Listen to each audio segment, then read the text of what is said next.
Hey, good morning, Jay. Good morning, Natalie. How are you doing? I am fantastic this morning. Is there any reason you're fantastic? Well, we have a very esteemed guest today, and we got him out of bed a little bit early. He is out of bed early, but Yes.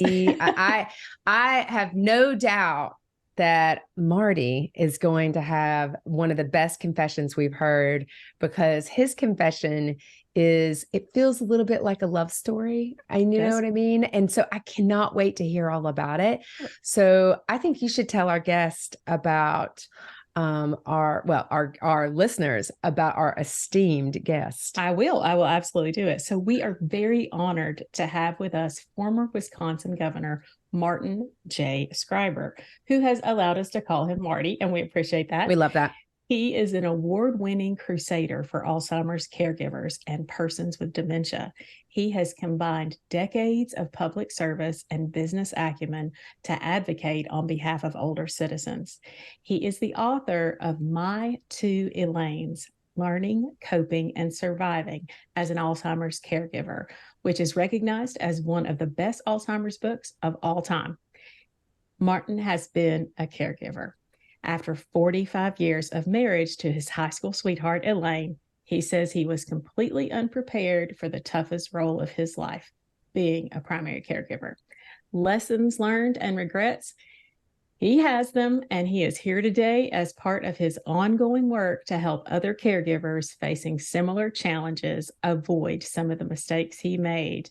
We are so happy to have you here with us today, Marty. Well, thank you very much.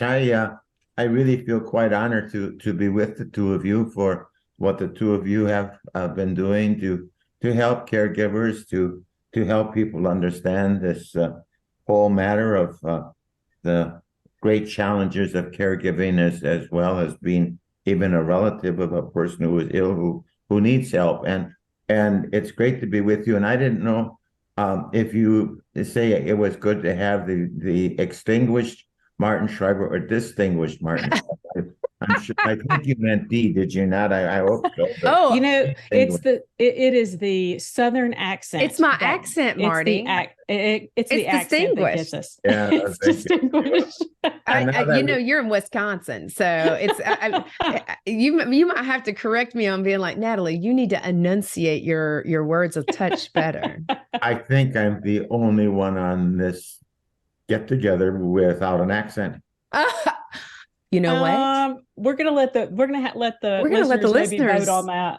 Yeah. All right.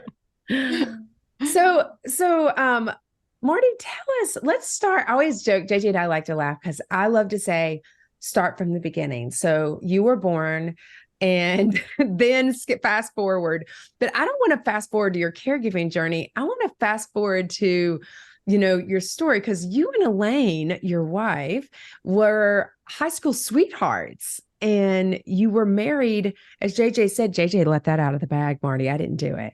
Yeah. 45 years before a diagnosis, but you and you sort of did some things during those 45 years. So tell us a little bit about you and Elaine and a little bit of backstory there.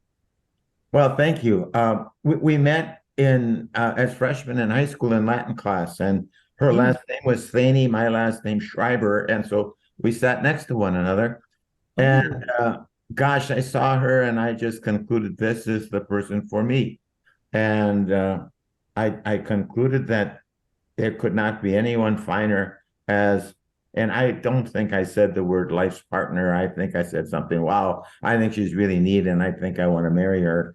And so we dated, and we went steady, and then we got engaged, and then we got married, and 4 children, 13 grandchildren, and now 8 great grandchildren. And Wow. she was always my friend and my advisor. And if I would run for political office, even as a freshman in high school, well, politics was always what I was about, but she helped make the campaign poster for that. And then when it came time for the governor's race, she was so involved in that. She danced with President Carter at the White House, and there was nothing in my life that I would want to do that she wouldn't support me with. I wanted to get into sailing. We had hardly any money, and so she went at that time Army surplus store, got some parachutes and made a sale. And when I was campaigning in 1966, um, she was expecting a child, a baby, a daughter, Christine, and I was out on the campaign trail, and she had to walk over to the hospital herself, which was in a half a block because I was 120 miles away.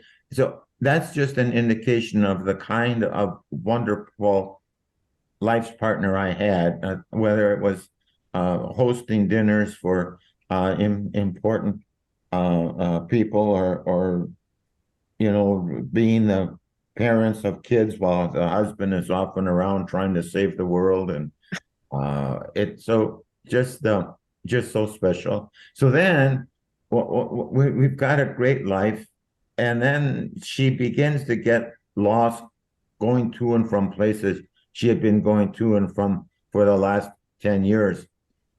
She was a great cook. Mm-hmm. And then she would begin to mess up her recipes so badly she would cry. Oh, And then Elaine, it didn't happen on a Thursday, it was on a Friday. And don't you remember, it was the Smiths and not the Joneses? And Elaine, you just asked me that question over again for the fifth time. I told, and so forth. And so that in turn then was the beginning. And the title of my book is My Two Elaines. Yeah. mm-hmm. The first Elaine, of course, is the wonderful woman who I met, wonderful girl I met when I was 14 years of age, and raised the family and had a wonderful life with. And the second Elaine was this woman who now had Alzheimer's. And what I began to understand is I better understand that there is a second Elaine, Yeah. because as Elaine's Alzheimer's would advance, I so much wanted her to stay in my world. Mm. And that's why I had a corrector all the time. And why did you put the car keys in the dishwasher? And, why do you always ask those same questions and so forth? And I was so ignorant of this disease. And then I concluded, if there's one thing worse than Alzheimer's, it's ignorance of the disease.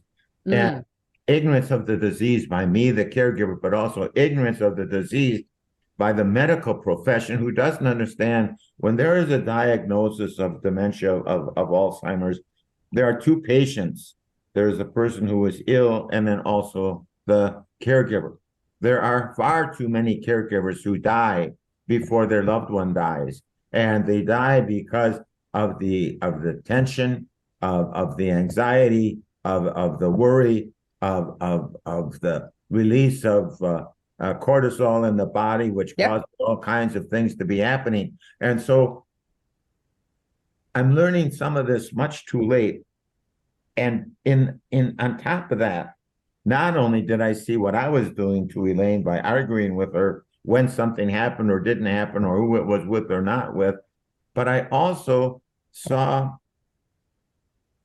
friends who had a spouse with dementia, and I saw how he would argue with her.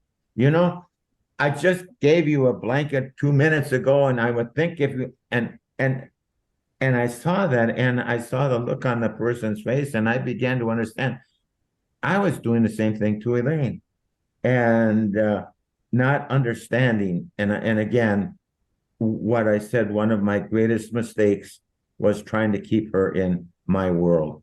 And once I finally began to understand the importance of joining her world, at that point, then we were able to at least extract some moments of joy and some goodness from this terrible disease. And that goodness was from the standpoint of enjoying watching leaves roll across the lawn, watching the snowflakes, holding a hand or singing a song, and realizing she didn't know she asked me all those questions in a row, and she didn't know because that was the second Elaine. Mm.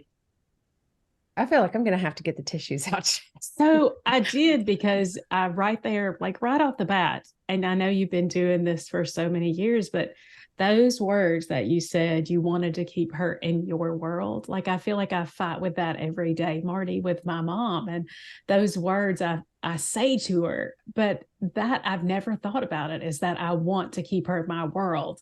I get frustrated when she takes her walker with her instead of her wheelchair because we're going out somewhere, and I say something harsh to her, but it's because I don't want her to have a walker. I don't want her to have Parkinson's. And that is probably the most honest thing it's a statement that rings true to me, because I want her to still be in my world.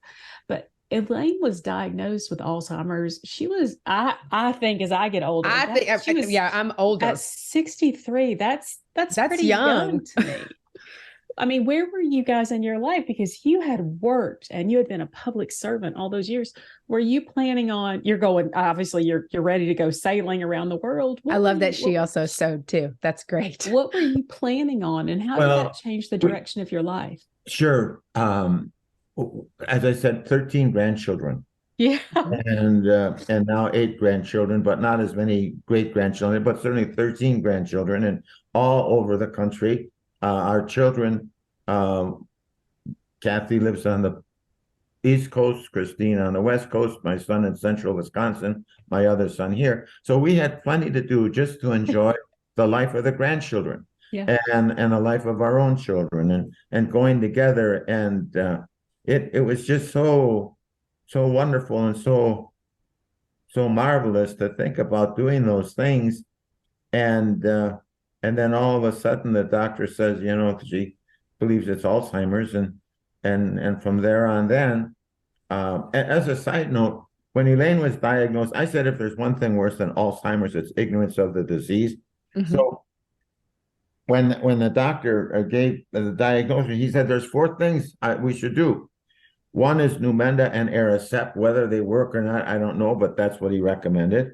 The second thing is make sure there's continued socialization. Mm-hmm. The third thing, he said, walking, which is the best exercise for the brain. And the fourth thing, he said, was a glass of red wine every evening.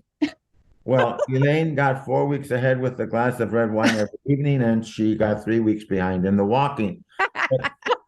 But that was it. That was what the doctor told me.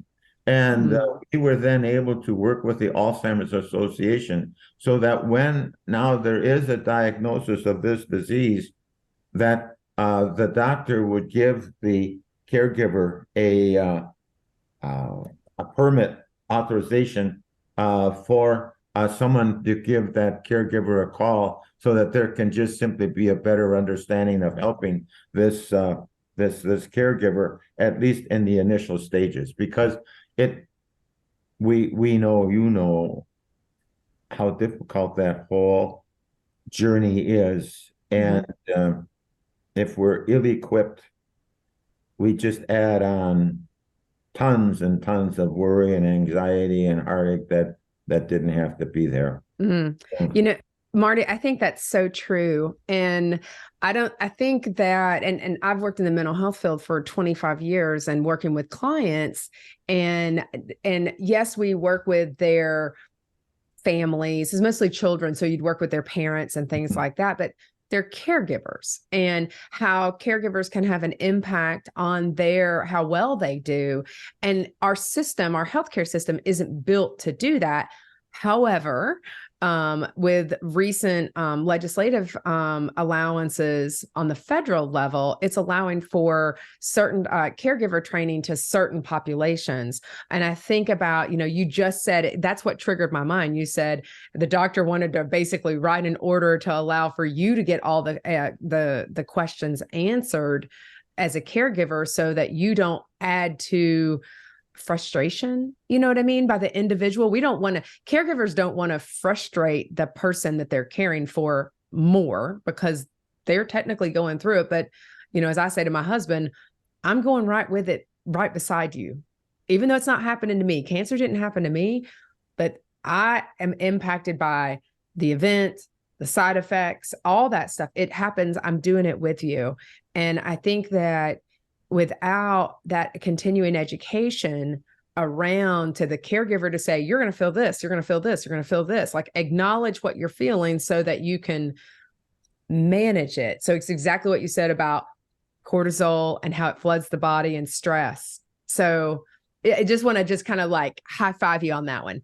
Like, Well, thank you. totally And let's go a little bit further with high-fiving one another. One of the things that I think we caregivers don't understand. I had a friend who retired, and what happened was he everything is going good. He eats dinner one night, he gets a massive heart attack, and he dies. Mm-hmm. And it was tragic. It was so sudden. Well, there was a funeral, there was visitation. People came by to express their sympathy. They gave condolences, and there was closure. Mm. Caregivers don't get closure. And what happens is we, in essence, see our loved one memory die a little bit every day. Mm. And we don't realize that we're in the process of saying goodbye. What I think we don't realize is that we are in the process of grieving. Yeah. When you talk about in my judgment, because caregiving is so difficult, if we can understand some of these emotions that go along with it, like you just affirmed, but to also understand there's this whole method of grieving that all of a sudden is coming to the forefront, and we feel this horrible loss, but we don't know why, and so that's why I contend that caregivers have to understand that as much as we think we're King Kong and can do everything, Superman and super person, we have to have help, and making sure that we can get that assistance in just sort of isolating these different emotions, trying to understand them, and then in respect trying to do something to counsel our way out or in a better situation. You know, and I know it's wisdom, and you have it. Yeah, like he has it's it in experience. spades. But you have I listened to the piece that you have. Your knowledge is like you just in just words. You bless me like right. Just everything that you said about how you've gotten that piece. But how did you get through it, Marty? Because I know you took care of Elaine at home for 8 years. You've come to these places where you picked up about guilt and you're grieving during this process. But how did you learn these lessons? Like, where was your strength? How did you get through that time? Well, to tell you the truth, I sometimes ask myself the very same question, and I don't know how I did it. And when I think back on the different worries and the fears and the emotions and the frustrations and the discouragements and all of those things, that is what spurs me on to tell you two what a wonderful service you are providing, because basically helping people on this journey, and because I didn't know, and I'll tell you, let's assume hypothetically that I win the $1 billion lottery, and I decide that the three of us and our families are going to be going on a Caribbean cruise. And so what happens is we're having a great time. We're just great time. And let's assume you fall overboard. And what I do then is I grab a lifeline and I throw it to you, and it breaks and you drown. Well, I'm going to tell you, when I think about that, I think about the fact that, by the way, when Elaine was diagnosed, she kept a series of notes and journals that she right from the beginning. So that's since her diagnosis, and so she wrote as much as she could write over the course of time until she entered her world completely, and so she wrote these notes, and each chapter of my book begins with some of Elaine's words, so we know exactly what was going on in her mind and the challenges. And so one thing, we had prayed together and we had cried together. but never did I understand the courage that it takes to be diagnosed with this disease. But never did I understand how critical I was in her life and having things go as good as possible. Okay, now with that understanding of how important I was in her life, so I'm her lifeline, and she writes about me being her lifeline. Well, here's what we caregivers do. We gnaw at that lifeline a little bit. We don't get enough sleep. We don't get enough socialization. We don't eat right. We don't get enough exercise. And because of all of those factors leading on, it's like we're gnawing at that lifeline just a little bit every day, gnawing. And finally, it becomes useless because we're not taking care of ourselves. So when it comes time to give our loved one the lifeline, it breaks. And now we are absolutely of no use whatsoever. So how did I cope? How did I get through this all? Some good friends, support, and not very much, because I'll talk about that in a second. But I don't know how I did it. I just happened to have some friends who were there. The Alzheimer's Association. I went to counseling, and there I want to reaffirm for all caregivers that we need help through Alzheimer's support groups, and so on. And I tested out Beefeater's gin beginning at 4:00 in the afternoon, and there's not enough Beefeater's gin to take care of this disease. And the sooner we recognize that, the better off we are. And finally, it was then through the counseling, and then my children actually had an intervention with me, and they said, "Dad, if you don't take care of yourself, we're going to lose both parents, and we don't want that." And so at that point, then we pretty well understood that I had to be changing my daughter, Christine, gave me an article on the benefits of moderate drinking, and it wasn't because I was drinking too little. She was really concerned, and so it was a tough goal. But here's a thing, another factor that makes caregiving such a challenge, and that is, it is not what I call a chicken casserole disease. Hypothetically speaking, I break my leg, I'm tied up in my home, people will bring me a chicken casserole. I have open heart surgery, I'm recovering, they'll bring me a chicken casserole. Now my wife has Alzheimer's. What do my friends do? And there are friends of 30, 40 years who don't want to be mean, and they don't want to abandon you, but because they don't know about this disease, they stay away. They don't know what to say, they don't know what to do. And so now the caregiver feels deserted by friends of 30, 40 years, or neighbors and so forth. They standoffish and so forth. And so again, I salute you for what you are doing to try and bring greater awareness of this disease, and try and create a more friendly, dementia-friendly atmosphere. I know JJ and I are like chomping at bits to get to talk to you, Marty. Like, I'm like, oh, I have a question.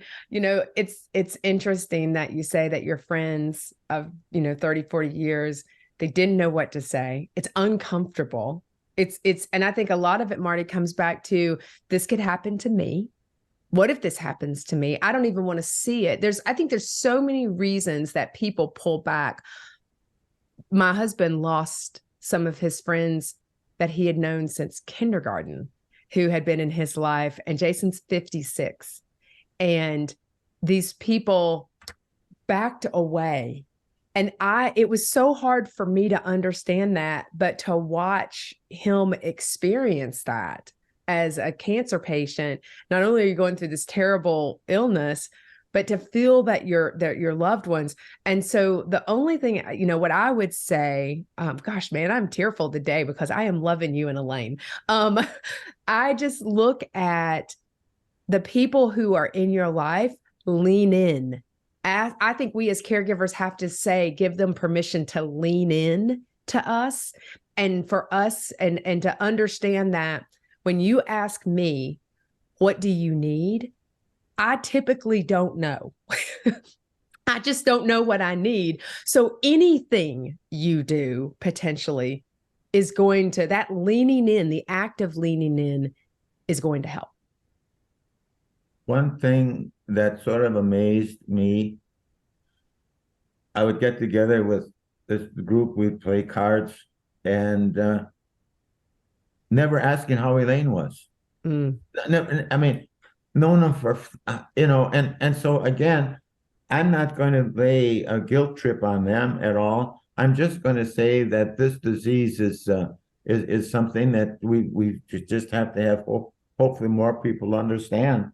Um, its symptoms and so forth. And I think if that's possible, it can make the life of it. But you're right about leaning in, and and I guess one of the most important things people did for me, the was simply acknowledge, Marty, I understand that it's got to be, wow, someone knows, and sometimes it's something that is very comforting uh, Mm. to have someone acknowledge that. Hey, ladies, I need to interrupt for just a second to share about the Sisterhood membership. It's basically a sale every day. And the best part, it's free. Here's the details. We're partnering with our friends at Benefit Hub and other care partners to save you money. With over 200,000 participating companies across the US and abroad, you'll find discounts at your favorite local stores, huge savings on vacations, amazing deals on home, auto, and supplemental insurances, and everything in between. Go to confessionsofareluctantcaregiver.com to sign up, and then definitely tell your friends about it. They can join too. Trust me, there's a discount for everyone. And don't forget, it's free. Okay, back to confessing. Oh yeah. Oh yeah. One Wow. one of the things I sort of wanted to mention also as far as when I visit with caregivers, and and that is that well, Elaine and I were having lunch. She went into assisted living, and so we would have lunch together in the cafeteria. And so now we're sitting there and eating, and she's starting to cry. I said, Elaine, why are you crying? Well, she said, I'm beginning to love you more than my husband. Well, I didn't ask her what's wrong with your turkey husband. I didn't do that at all. Okay. But here's what that meant to me. What that meant to me, it was not necessary for her to know my name in order for our hearts to touch. Mm. And I try and have caregivers understand that because it's easy to become so distraught when your loved one doesn't remember the name, when don't remember the names of the children or grandchildren and so forth. And then we get in, well, this is so and so, you remember so and so. No, no, that's not the answer. The answer is for the souls to touch. And how can souls touch? By a smile, by holding a hand, by singing a song, by giving a hug, like just being there and listening to music. And so, oh gosh, when when I give my talks and people come up and share with me their experiences, I go back to reliving some of this and I'm saying, well, gosh, if I can help you, it's like I took this mountain journey, this path uphill, downhill, through the woods and so forth. And so now I'm back. I'm sitting on a log and someone is going on the same trail. And I said, wait a minute, before you go, would you just please sit here with me for a few minutes and let me tell you what I learned. If you want to do anything about it, fine. If not, okay. But at least please sit here so your life can be just a little bit easier, I hope. Mm. Wow. Wow. I love that. Go ahead, Jay. I'm just sorry. I'm just over here. So, Marty, one of the hardest steps for me was recognizing how far my mom had progressed. And when it was time for me to put her in assisted living, that was a hard step for me. Can you tell me about that with you and Elaine? Wow, I'll tell you. And here's one of the mistakes that we caregivers make. We think that we can battle this disease head on. And we men, particularly who don't like to ask for directions, think that we're not going to let this disease take us down. So my health is failing. Elaine is becoming more of a challenge to help out at home. And I know that I've got to be doing something. So I go to counseling. one day, and she said, "What's wrong?" And I said, "Well, I just cannot see putting Elaine into a nursing home, and the key, I just can't see putting her there." And the counselor says, "You are not putting Elaine anyplace. You are giving her an opportunity to be who she is now." And so the counselor said, "Can Marty Schreiber's 24/7 nursing home care take care of her?" Absolutely not. I was sleeping by the door at night for fear she might go out. I wasn't getting decent sleep. As I said before, the lifeline was becoming frayed. And so I knew that for sure, that I was not a very good caregiver for her before we went into assisted living.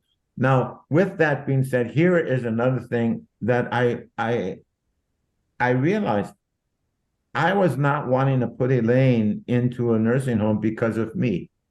I was the one who was going to take care of her till death do us part. And what I was doing was making Elaine's life more miserable because of my braggadocio, false assumption that I had to be the one who was in charge. Well, you can't beat this disease head on. And we've got to win whatever we can by making the determination to help our loved one live their best life possible. And how do we do that? Well, joining their world, but also it is going to be necessary for them to live their best life possible by us realizing that we are no longer capable of giving our loved one their best life possible by staying in our home. So, but it was one of the toughest decisions of my life, and I hated it. I can remember it was the day after Labor Day. She went to daycare at the very same place that the assisted living facility was at, and so this comes under the so it's on the morning the day after Labor Day, and I take her, instead of taking her to her daycare at the facility, we went down the hall and we walked into assisted living. Well, the staff had been great. We talked about it weeks before. I was able through the weekend to get some pictures there that would be familiar, and a piece of furniture or two and so forth. I was taking my wife, to so as we're leaving our condo, I'm ahead of her, and she leaves the door open. And I didn't have the heart to ask her to close the door, because I knew that closing of the door was really the end of this life together. And I hated it. I just absolutely hated it. Now, I think also when I took our daughter, our firstborn, to kindergarten class when she was 4 years old, she was crying, the daughter was crying, my wife was crying, I was very sad, and so forth. But the fact of the matter is, you cannot not have your 4-year-old daughter go to kindergarten class, and also you cannot not have your loved one live their best life possible. And so what happened was, once I got used to Elaine being in assisted living, I was a better father, and I was a better caregiver, and I was a better grandfather. I was a better neighbor. I'm going to tell you something. I got into these areas of irrational irritability, where the world is just coming crashing down on you, and gosh, someone just insulted me. They don't know what they said or something, but by God, I was insulted, and I struck back because anyway, it was the toughest decision, but I'm glad you have to do it. Because we caregivers have to understand that we don't want to die ourselves before our loved one. Yeah. Anyway. So Marty, I don't know the answer. How long did Elaine live in assisted living or skilled nursing before? Because I know that she passed in 2022. How long did she live there? Because you cared for her in the home for 8 years, right? Yeah, but she approximately 8 years in assisted living memory care, approximately. Yeah, and so I remember. I mean, it was just you watch your loved one, disappear a little bit every day. Mm. And so yeah, and thank goodness for the wonderful people that work there. How they can drive up into the driveway, park their car, and walk in the door, and leave their worries at the door, and end up being patient and compassionate, and it's just a wonderful, wonderful blessing, people. Mm. So I want to make sure I heard you, because you said 6 years. Was it 6 years that you said she Yeah, lived I there? think with 8 years in assisted living, I think so. Gotcha. Some, So she lived, and so I respect the fact that you said I became a better caregiver, because of this. And I didn't hear you say I'm a better caregiver because I moved my wife out, my life became better. I think your life, I don't want to put words in your mouth, but for me, after, there was before cancer, there was during cancer, and now there's after cancer. And our life didn't go back to normal. It was different. And so I'm assuming, your life is different. Your routine is different. And we all know how much humans love change. We love change like we hate change. We like predictability. We like to know exactly what's going on. And this, I heard you say, I hadn't taken care of myself. I was irritable, all the things that, we know that caregivers can experience, but we don't typically know because we don't. Did you ever see yourself as a caregiver, Marty? Do you see, or was it, I'm Elaine's husband and it's my job to take care of her because she's taken care of me and supported me through my career over these last 45 years? That's the correct, yes. Elaine took care of me and so forth. And now and it was sort of, easier to say, well, I'm going to take care of my wife with her Alzheimer's very early after diagnosis because things were sort of all right, But then as the disease progressed, then I'm thinking, wow, sometimes I thought I'm really pretty lucky that I have a chance to help her out and be with her and make a difference in her life as she has done it for me as well. Mm-hmm. And so again, that's why I entitled the book My Two Elaines, because I did have a chance to love two Elaines, and it was that's life, huh? That's Our parents were hospital sweethearts too, which I love about your story. And our dad passed away at 58, but he was always our mom's caregiver, who was diagnosed with Parkinson's at 48. But I think how your story resembles theirs, at least in my heart, that he took care of her, and that was very unexpected. When you talk about My Two Elaines, how did your love change, Marty? Mm. Oh gosh, I haven't thought about the change of that. I don't know if it did change. When I think about it, I mean this while she was a different person, she was still the same person. Mm-hmm. And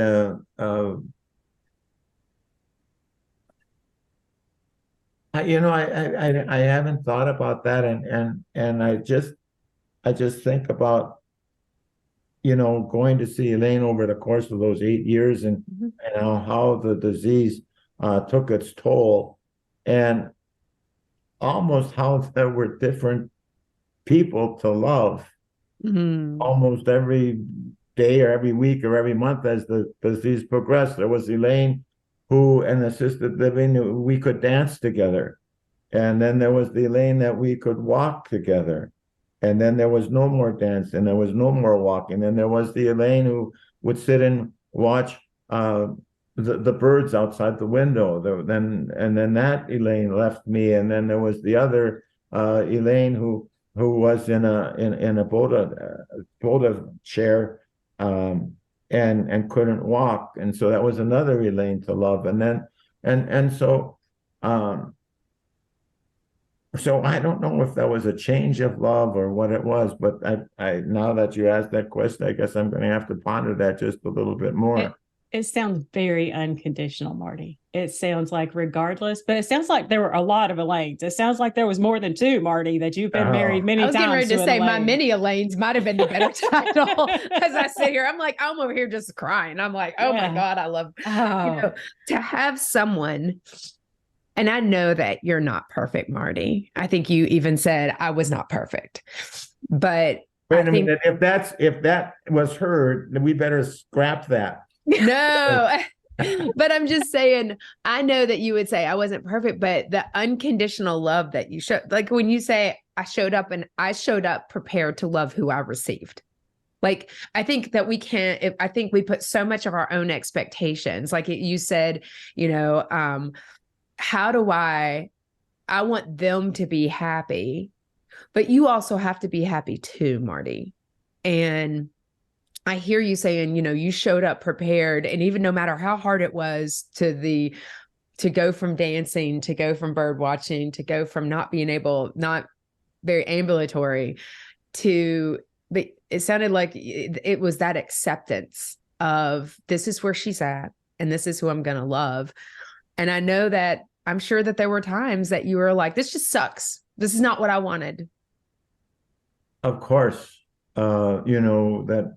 Of course, that's what it was, and yeah, it's we gotta we did. It does suck, and I and I tell caregivers when I visit with them, it's tough. It is absolutely tough. One of the things that I want to reinforce, if I didn't say it, and maybe say it another way if I said it before, but because there's no cure for this disease. When Elaine was diagnosed like 20 years ago, there was no cure. It couldn't be prevented. Today, there's no cure. It can't be prevented. And so we can't fight this disease head on, but we can make the determination that we are going to help our loved one and ourselves live our best lives possible.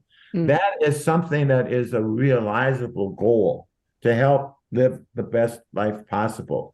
And so in order to help our loved one live their best life possible, we as a caregiver have to live our best life possible so that we are emotionally, intellectually, physically equipped to be the lifeline for our loved one. And so once I sort of got that into my head, that my love for Elaine can best be shown by helping her live her best life possible.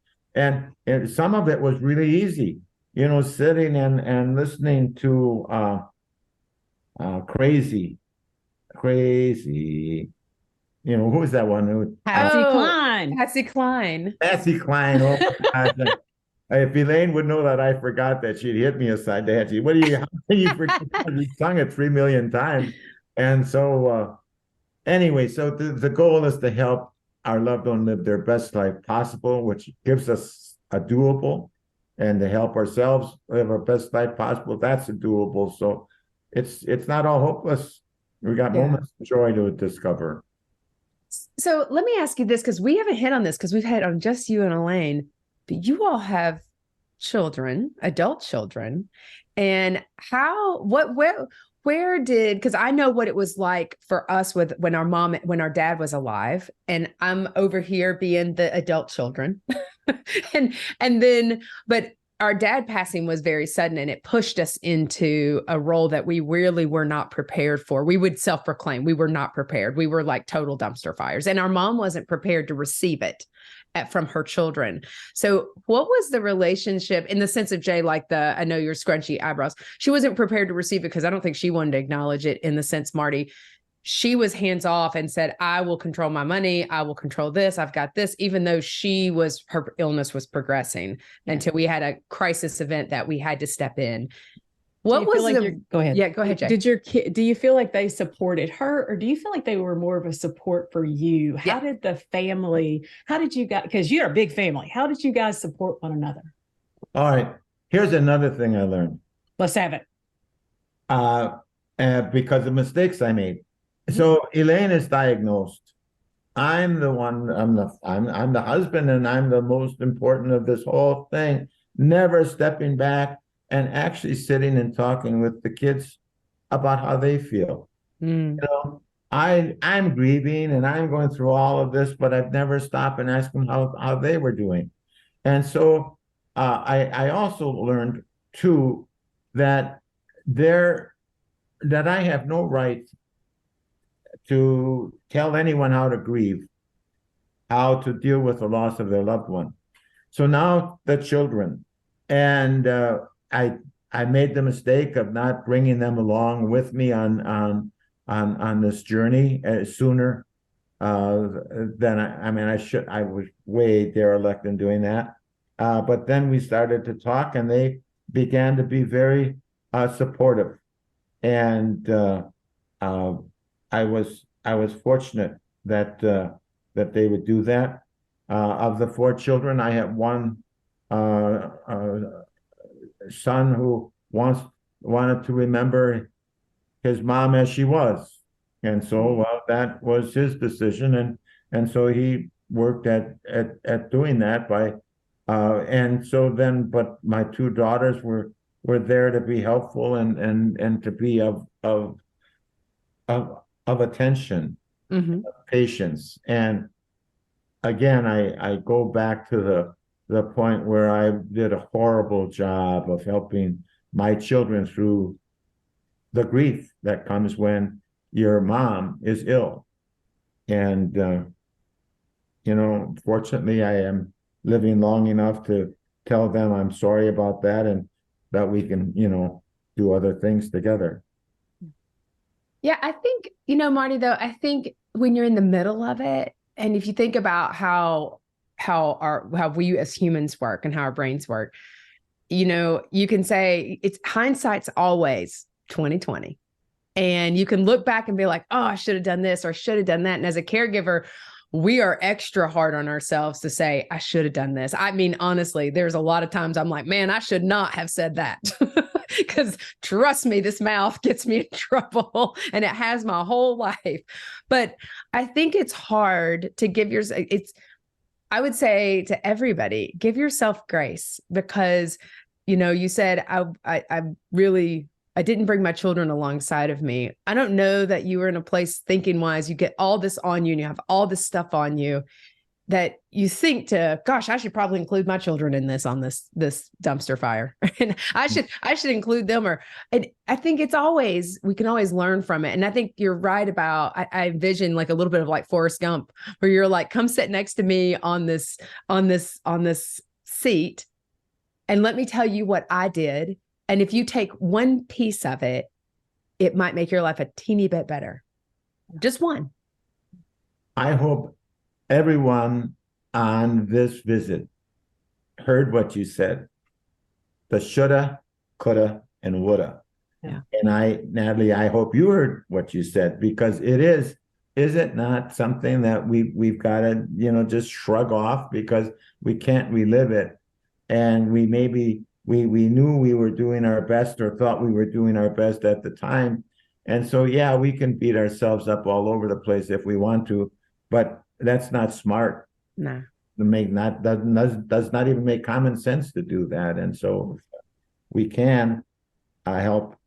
Okay. So yes, I will be reprimanded. Oh my gosh. You need no reprimand. No reprimand, sir. The fact that I think, even looking back and saying, well, I wish I'd done this differently.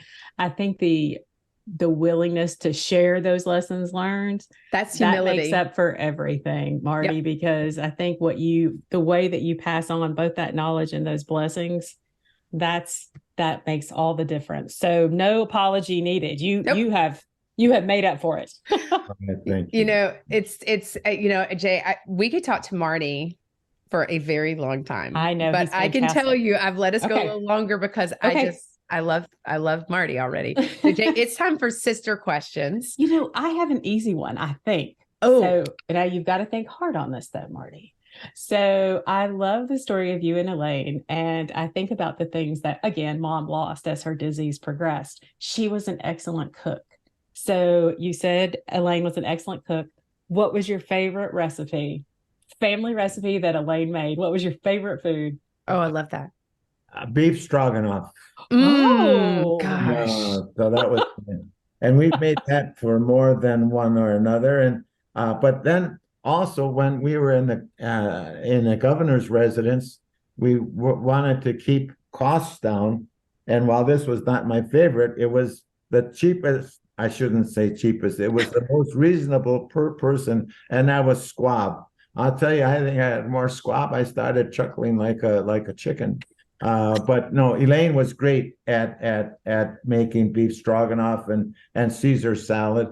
Yeah, those were just really, those were mainstays that were your favorites. I got it. I always love family recipes, so that's fantastic. I love that you said that while you were in the governor's office that you guys were being cost conscious. I think every citizen in Wisconsin wishes you thank you. They're all like, thank you for our taxes. Yeah, but everybody liked it, but the squabs, because there was a reduction in their overall squab population. You know what a squab is, right? No, I don't know what a squab is. I'm sorry. A squab is a small chicken, and it's not a chicken. It's larger than a dove.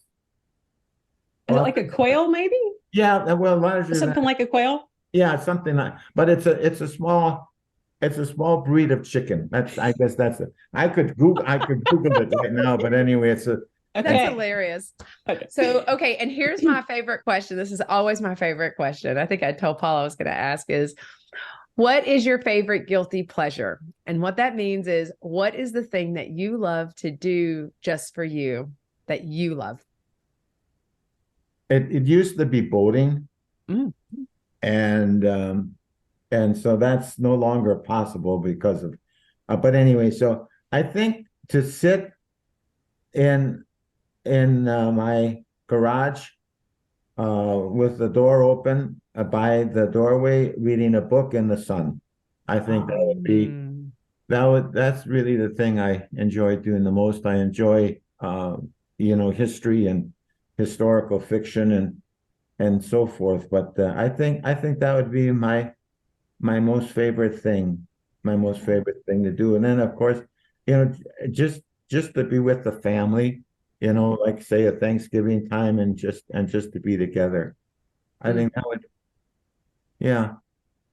I think I'm sitting in, it's really cold and dreary now. Sometimes I get this, you think I'm looking out the window and just seeing it's rainy and so forth. But so I won't be sitting in the sun. When I say in the garage, I mean by the garage. Okay. Oh, yeah. Not in the garage itself, but by the garage. So. Judgment free. Well, you know what, Marty, it's sunny in Virginia. And so if you ever feel like if you're ever down this direction, you're always welcome over here with the Handies. And I know JJ's down in the Keys. So always welcome here. She might be a bit more attractive in that sense because she's down in the Florida Keys. I'm down in Florida. So you're a lot of sun here. We got a lot of sun for you on the East Coast. My goodness. In the I'll send you my address. Just come on down. We got a lot of sun. You'll have to be in sunscreen, but you'll have to get your shorts out. You gotta wear sunscreen. So. Well, okay. I'm going to tell you, Marty, thank you so much for being with us. You have blessed us. It has been such an absolute pleasure to get to hear about you, to hear about Elaine and your children, but just hear about your words of wisdom that you can share with others, because it's absolutely resonated with me. Well, thank you. I feel very privileged, as I said in the beginning, to be with you. And again, I just admire what the two of you are doing and how you're doing it. So thank you. We caregivers, we need your help. Oh, thank you, Marty. Thank you. All right, guys, until we confess again, we'll see you next time.